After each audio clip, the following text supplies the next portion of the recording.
Hello students, I would like to explain the laws of chemical combination to you, and this will be done in two parts such that you understand the law and you see at least one application of each. Thank you.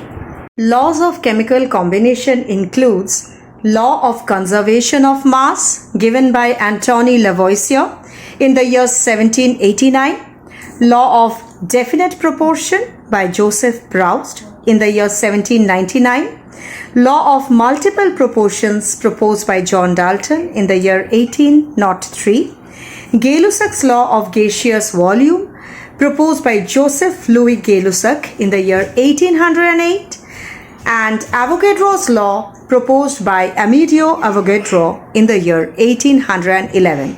Let us discuss one by one. Hello all of you. Today I am going to discuss about law of conservation of mass, the first law of chemical combination as given by Lavoisier in the year 1789. The law states that in all physical changes and in chemical reactions, the total mass of the products is same as the total mass of the reactant. मतलब कोई भी अगर physical change ले या कोई भी अगर chemical reaction के बारे में बात करे तो total mass of reactant is equal to the total mass of the product. अगर हम उसको वैलिडेट करना चाहे तो प्रोडक्ट को हमको कंजर्व करना है, प्रोडक्ट निकल जाए, ऐसा सिचुएशन को अवॉइड करना है। But if we get the data of the mass of the products that has been obtained and we have the data of mass of the reactants, then we can check the validation of the law. Let us see the question.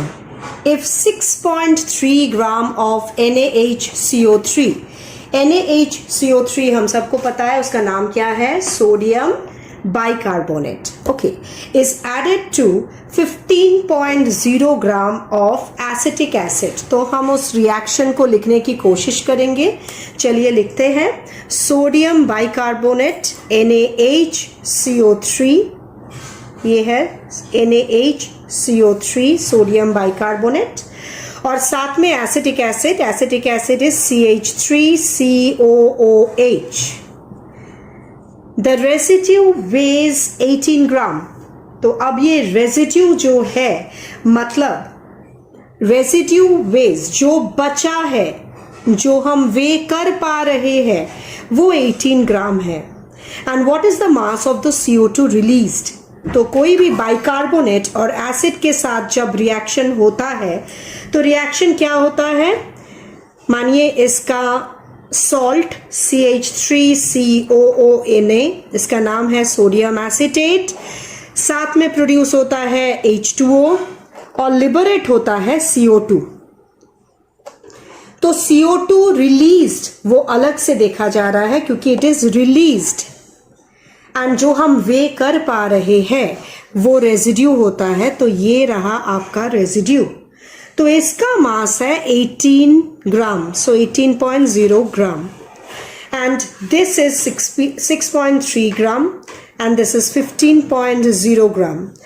तो अगर हम law को मान के चले तो what is the total mass of reactant, total mass of reactants जो है वो है 6.3 plus 15 gram which is equal to 21.3 gram. ये है आपका टोटल मास ऑफ रिएक्टेंट। हमको निकालना है what is the mass of CO2 released. So this, from this we can calculate total mass of product.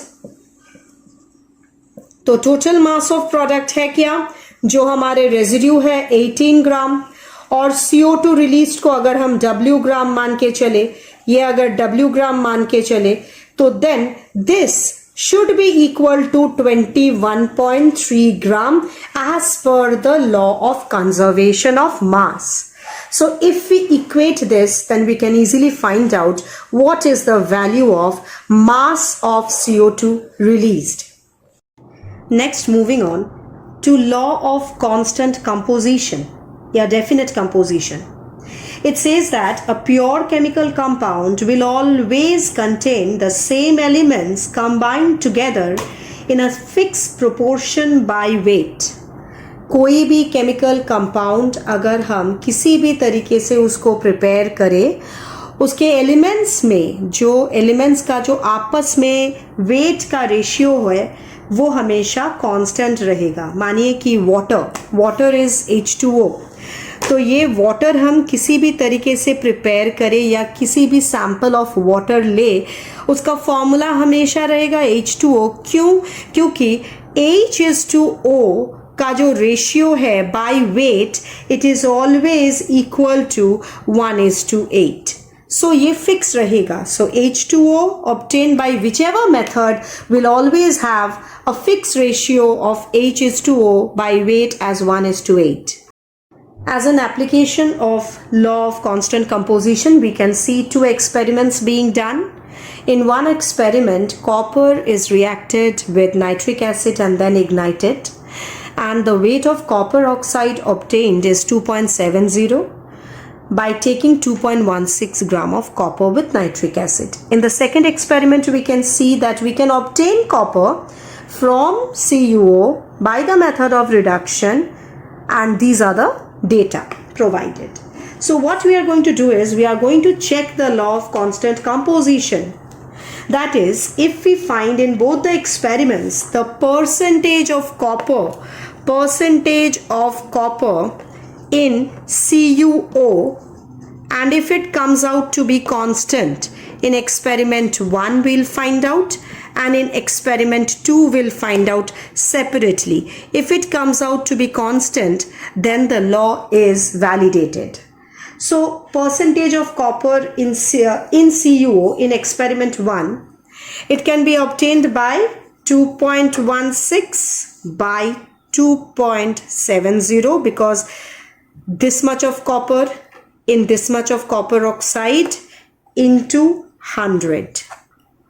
And in experiment 2, it comes out to be 0.92 of copper is present. How much of copper oxide? It is 1.15, and we are expressing it in percentage, so into 100. So if we calculate this, we need to check whether this data and this data comes out to be same. If it comes out to be same, then the percentage of oxygen in both will also come out to be same, which means the ratio of Cu is to O in CuO by weight is constant.